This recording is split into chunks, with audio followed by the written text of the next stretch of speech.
ஆண்டவன் பிச்சைங்கிறது ஒரு மாமி, அவர் சாஸ்திரியோட ஒய்ஃபு. அவள் முருகன் மேலே ரொம்ப பெரிய இது. அவளை ஆத்திர வச்சு கூட்டு போயிட்டா.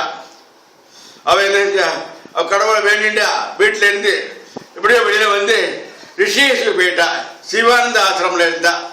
சிவானந்த ஆசிரமத்தில் இருந்தபோது அந்த காலத்தில் எந்த இது இருந்தாரு வெங்கடேஷ் சுப்பரபாதம் அந்த ராகத்தில் பாடினா. ஜெயந்திபுர வாசஸ்டீஷன் மூலம் சரணாஞ்சலி ஸ்தோத்திரம். அதாவது திருச்செந்தூர் முருகன் மேல பாடினது. இதை பாடினா இது பிடி பாணி கம்பெனின்னு இருக்கு. அது இப்போ இருக்கா இல்லையான்னு தெரியல.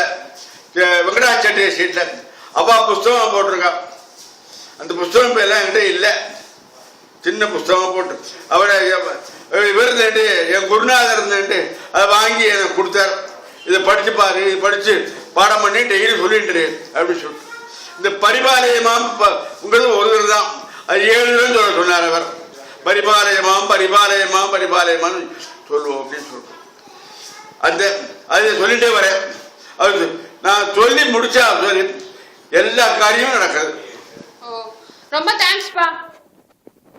அதாவது நாயகரகவல், தத்தாத்திரேய சுவாமி சோஸ்திரம், இது முருகன் மேல இந்த 2 இது.